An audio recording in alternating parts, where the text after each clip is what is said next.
بسم اللہ الرحمن الرحیم۔ السلام علیکم ورحمۃ اللہ وبرکاتہ۔ حضرت امام شافعی رحمۃ اللہ علیہ کا علم کا شوق سفر قسط نمبر 4۔ یہ سوچ کر میں ان لوگوں کی ملاقات کے لیے گھر سے نکلا۔ ایک نوجوان سے ملاقات ہوئی جو مدینے سے واپس آ رہا تھا۔ میں نے کچھ دور سے اشارے سے سلام کیا۔ اس نے شتربان سے اونٹ روکنے کے لیے کہا اور میری طرف متوجہ ہوا۔ میں قریب گیا اور امام مالک رحمۃ اللہ اور مکے کے حالات پوچھنے لگا۔ اس نے کہا، اللہ کے فضل سے سب ٹھیک ٹھاک ہے۔ مجھے اس جواب سے کچھ تسلی نہ ہوئی اور میں نے پھر امام مالک کے بارے میں سوال کیا۔ نوجوان بولا، مختصر جواب دوں یا مفصل؟ میں نے کہا، مختصر ہی بتا دے۔ کہنے لگا، امام مالک بھلے چنگے ہیں، خوب ٹھاٹ باٹ کی زندگی بسر کر رہے ہیں۔ اللہ نے خوب ہی فضل فرمایا ہے اور خوب ہی نوازا ہے۔ کیا امام مالک دولت مند ہو گئے ہیں؟ میں نے پوچھا۔ جی ہاں، بڑی شان اور دبدبے والے اور خوب دولت مند، اور بڑے شاہانہ وقار کے ساتھ مسجد نبی صلی اللہ علیہ وسلم میں درس حدیث دیتے ہیں، نوجوان نے جواب دیا۔ اور میرے دل میں شوق ملاقات نے ہلچل مچا دی۔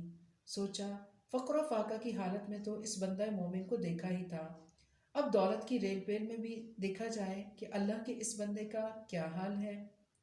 میری خاموشی اور اس انداز سے نوجوان تاڑ گیا کہ میں امام صاحب کی ملاقات کے لیے بے چین ہوں۔ بولا، حضرت آپ کی جدائی عراق والوں کو بہت ہی گراں گزرے گی، اور خود میں تو آپ کی جدائی کا تصور بھی نہیں کر سکتا، لیکن اگر آپ جانا ہی چاہتے ہیں تو میرے پاس جو کچھ ہے سب آپ ہی کا ہے، لیجئے اور سفر کے انتظامات فرما لیجئے۔ یہ کہہ کر اس نے رقم سے بھری ہوئی ایک تھیلی میری طرف بڑھاتے ہوئے اصرار کیا کہ اس کو قبول فرمائیے۔ میں نے کہا، بھائی، سب مجھے دے دو گے تو خود کیا کرو گے؟ تمہاری بھی تو آخر ضرورتیں ہیں۔ بولا، آپ فکر نہ کیجیے، میں اپنی ساکھ اور اثر سے بہت کچھ حاصل کر لوں گا۔ مجھے رقم کی ضرورت تو تھی، لیکن میں نے اس طرح لینا گوارا نہ کیا۔ نوجوان نے اصرار کیا کہ اچھا، اپنی ضرورت کے مطابق لے کر مجھ پر احسان فرمائیے۔ میں نے تھیلی میں سے آدھی رقم لے لی اور سفر کی تیاری کر کے ربیہ کی راہ لی۔ چند ہی دن میں حران کی سرزمین میں داخل ہوا۔ جمعے کا دن تھا۔ میں نے سوچا، جمعے کے دن غسل کی بڑی فضیلت ہے، نہا لینا چاہیے، اور حمام میں چلا گیا۔ خیال آیا کہ بال بھی بنوا لینے چاہیے، اور میں نے حجام سے بال بنانے کے لیے کہا۔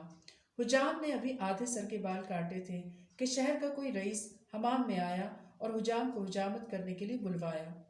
حجام اس رئیس کا نام سنتے ہی میری حجامت ادھوری چھوڑ کر چلا گیا۔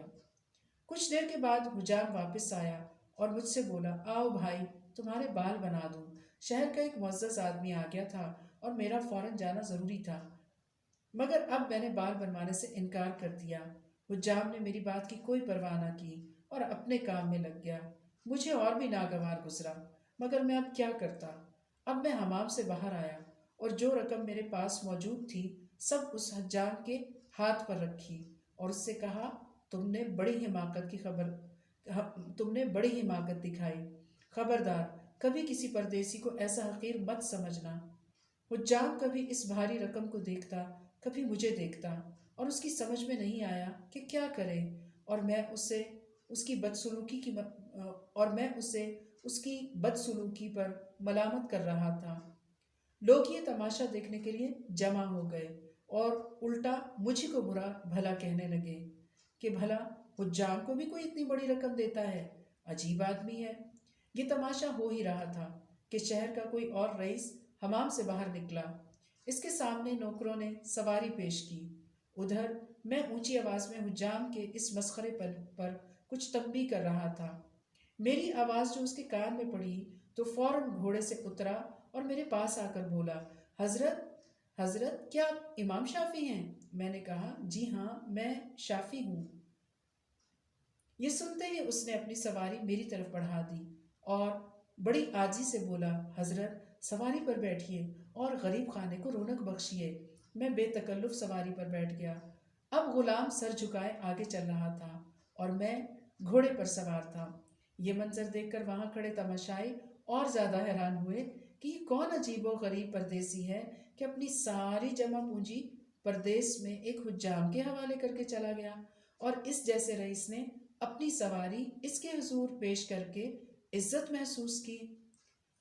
تھوڑی ہی دیر میں ہم اس امیر کی کوٹھی پر پہنچ گئے، اور کچھ ہی لمحوں بعد وہ امیر خود بھی آ گیا۔ اس کی بے انتہا خوشی اور غیر معمولی تواضع دیکھ کر میں حیران تھا کہ بھلا یہ کون شخص ہے جو اس طرح پیش آ رہا ہے۔ تھوڑی ہی دیر میں دسترخوان بچھ گیا، قسم قسم کے کھانے چنے گئے، اور خود وہ امیر لوٹا ہاتھ میں لے کر بولا، حضرت ہاتھ دھو لیجئے۔ میں نے ہاتھ دھو لیے اور بیٹھ گیا، لیکن کھانے کی طرف ہاتھ نہ بڑھایا۔ امیر نے بڑی عاجزی سے کہا، حضرت کیا بات ہے، مزاج گرامی کیسا ہے؟ میں کھانا ہرگز نہ کھاؤں گا، میں نے کہا، اور ذرا اور سمٹ گیا۔ امیر اور گھبرایا اور بولا، حضرت کیا بات ناگوار خاطر ہوئی، کچھ فرمائیے تو صحیح۔ میں نے کہا، جب تک تم مجھے یہ نہیں بتاؤ گے کہ تم نے مجھے کیسے پہچانا، میں ایک نوالہ بھی نہیں کھاؤں گا۔ وہ مسکرایا اور بولا، حضرت یہ کون سی ایسی بات ہے؟ جب آپ بغداد میں رہتے تھے اس زمانے میں آپ نے ایک عظیم کتاب لکھ کر سنائی تھی، اس کے سننے والوں میں ایک میں بھی تھا، اور اس طرح آپ میرے استاد ہیں۔ آپ کی عظمت و خدمت مجھ پر واجب ہے۔ میری خوشی کی کوئی انتہا نہ رہی۔ میں نے اٹھ کر اس کو گلے لگا لیا اور کہا، واقعی علم ہی دانش مندوں کے درمیان ایک ایسا رشتہ ہے جو کبھی ٹوٹ نہیں سکتا۔ اور پھر ہم نے خوشی خوشی کھانا کھایا، اور اللہ جانتا ہے اتنی خوشی ہوئی جیسے اہل علم کے ساتھ بیٹھ کر کھانے میں خوشی ہوتی ہے۔ اب میں اس کا بے تکلف مہمان تھا۔ اس کے یہاں رہتے ہوئے مجھے 3 دن ہو گئے تھے۔ چوتھے روز ہم لوگ بیٹھے کچھ باتیں کر رہے تھے کہ اس نے نہایت سادگی سے کہا کہ حضرت حران کے اطراف میں میرے 4 گاؤں ہیں، اور اللہ گواہ ہے کہ چاروں نہایت زرخیز ہیں، ایسے کہ دور دور تک ان کی کوئی مثال نہیں۔ میرا جی چاہتا ہے کہ آپ یہیں رہ جائیں اور یہ چاروں گاؤں آپ قبول فرما لیں۔ 4 گاؤں مجھے دے دو گے تو تمہاری زندگی کیسے بسر ہوگی؟ میں نے کہا، حضرت آپ فکر نہ کریں، یہ دیکھیے ان صندوقوں میں 40,000 دینار موجود ہیں، میں اس رقم سے اپنا کاروبار کر لوں گا۔ مگر بھائی، میں اپنا وطن عزیز چھوڑ کر شہر شہر اس لیے تو نہیں پھر رہا ہوں کہ مجھے دولت کمانا ہے۔ میں تو اپنی بوڑھی والدہ سے یہ دعائیں لے کر گھر سے نکلا ہوں کہ اللہ تجھے آسمان علم پر سورج بنا کر چمکائے۔ اس نے پرجوش لہجے میں کہا، حضرت یہ تو صحیح ہے، اور واقعی آپ نے بہت اونچا مقصد اپنایا ہے، اللہ آپ کو کامیاب فرمائے، آمین۔ ایک گزارش یہ ہے کہ یہ نقد رقم ہی قبول کر لیں۔ آپ مسافر ہیں اور نامعلوم آپ کو اس عظیم مقصد کے لیے کہاں کہاں جانا پڑے۔ ہماری خواہش یہ ہے کہ یہ حقیر سی رقم تو آپ ضرور ہی قبول کر لیں۔ اس نے بڑے ہی خلوص کے ساتھ کہا۔ اس کے خلوص و محبت کو دیکھتے ہوئے میں انکار نہیں کر سکا۔ میں نے 40,000 کی وہ رقم نوجوان سے لی اور وہاں سے روانہ ہوا۔ حران سے جس وقت میں نکل رہا تھا، آگے پیچھے بوجھ ہی بوجھ لدے ہوئے تھے۔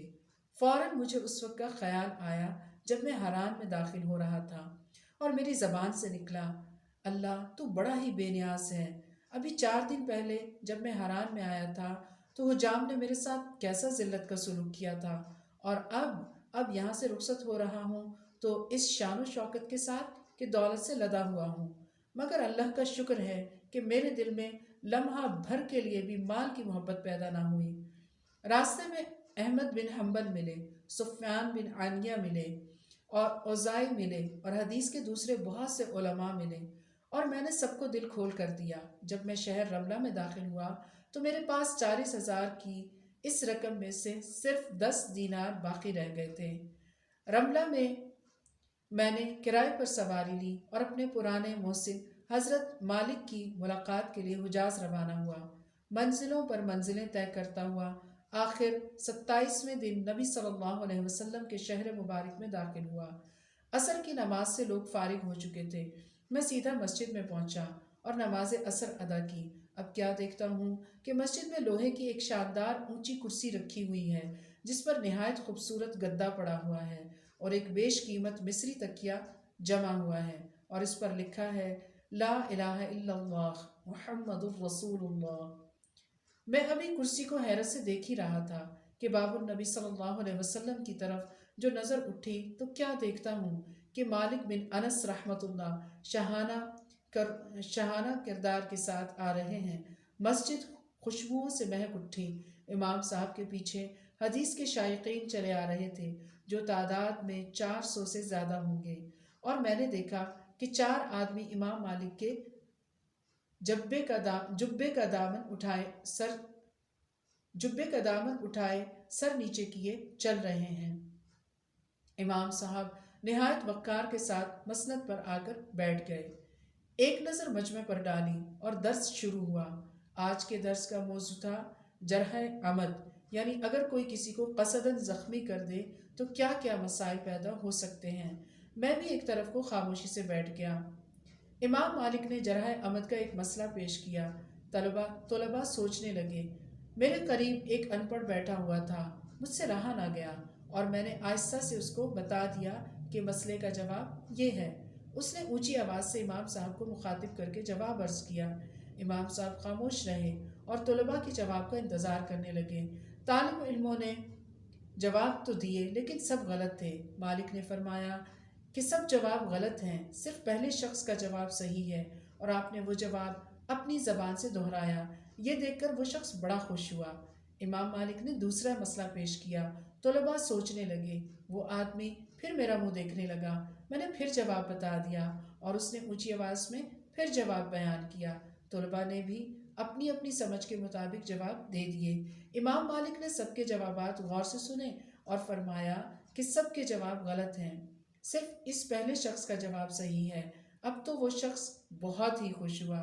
امام مالک نے تیسرا مسئلہ پیش کیا اور پھر وہی صورت پیش آئی۔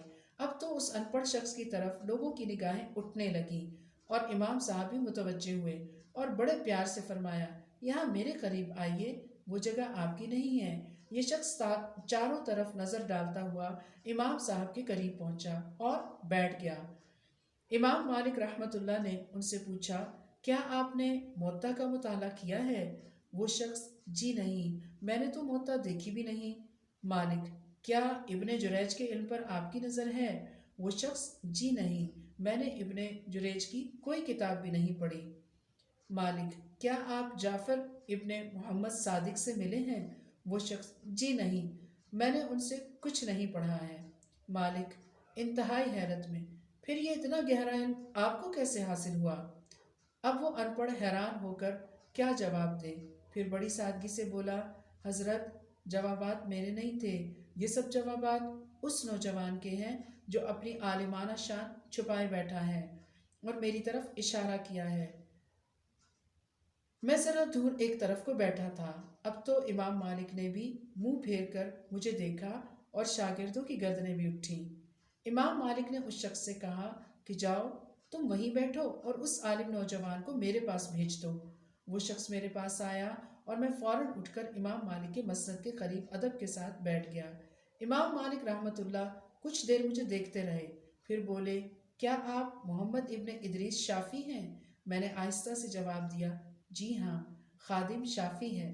یہ سنتے ہی امام مالک نے مجھے گھسیٹ کر گلے سے لگا لیا اور اپنی کرسی سے اتر پڑے، پھر بڑی بے تکلفی سے فرمایا، چلیے اب آپ مسند پر بیٹھیے اور علم کے اس باب کو پورا کیجیے جو میں نے شروع کیا ہے۔ میں حکم کی تعمیل میں فوراً مسند پر بیٹھ گیا اور جرح عمد کے 400 مسائل پیش کیے۔ طلباء پر ایسا رعب چھایا کہ کوئی ایک مسئلے کا بھی ٹھیک جواب نہ دے سکا۔ حضرت امام مالک نے میری پیٹھ ٹھونکی اور دعائیں دینے لگے۔ اب سورج ڈوب چکا تھا، مغرب کی اذان ہوئی اور ہم سب نے نماز ادا کی۔ نماز کے بعد امام مالک نے بڑی شفقت و محبت سے میرا ہاتھ پکڑا اور اپنے گھر لے گئے۔ شاندار محل دیکھ کر میں حیران رہ گیا۔ میں نے پوچھا، حضرت وہ پرانا مکان کس جگہ تھا؟ فرمایا، اسی کی زمین پر تو یہ عمارت تعمیر کرائی ہے، اور میری آنکھوں سے آنسوؤں کا سیلاب بے اختیار بہہ پڑا۔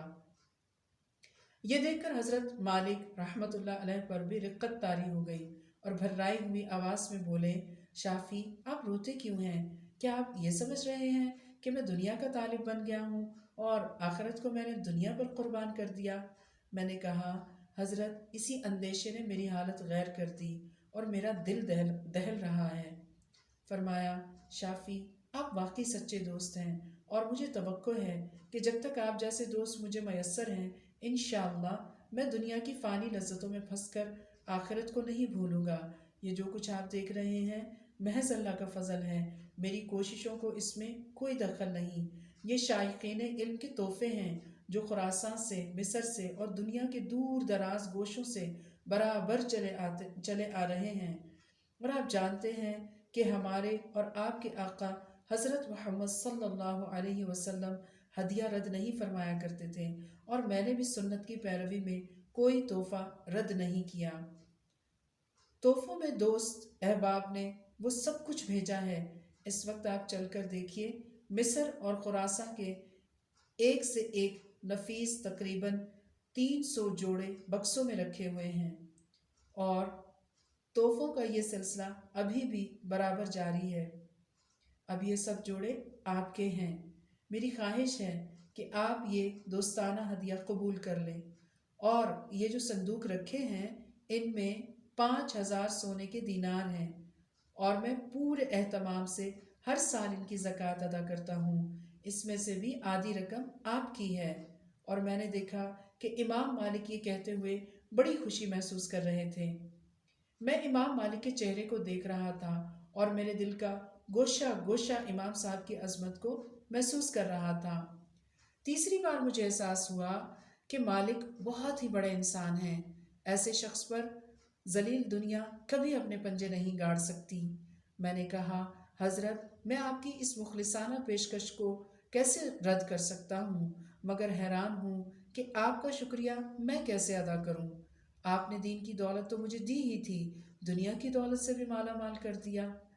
اب میری بھی ایک گزارش ہے، وہ یہ کہ جو کچھ آپ مجھ کو دے رہے ہیں شریعت کی ہدایت کے مطابق اس کا کاغذ بھی ہو جائے تو اچھا ہے۔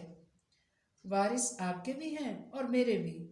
کاغذ کی تحریر سے یہ سب کچھ قانونی طور پر میرا ہو جائے گا۔ اگر میں مر گیا تو میرے وارث اس کو اپنا حق سمجھیں گے اور آپ کے وارث کوئی رکاوٹ نہیں ڈالیں گے، اور اگر خدا نخواستہ آپ نے وفات پائی تو یہ مال میرا ہوگا اور آپ کے وارث مطمئن ہوں گے۔ امام مالک یہ سن کر مسکرا دیے اور فرمایا بھائی بڑے ہوشیار ہو، یہاں بھی اپنے علم سے کام لے لیا۔ میں نے ہنستے ہوئے جواب دیا حضرت علم سے کام لینے کا اس سے بہتر موقع اور کون سا ہوگا۔ اور امام مالک نے اسی رات میں تحریر لکھ کر اور قانونی تکمیل کر کے میرے حوالے کر دی۔ باقی آئندہ۔ والسلام علیکم ورحمۃ اللہ وبرکاتہ۔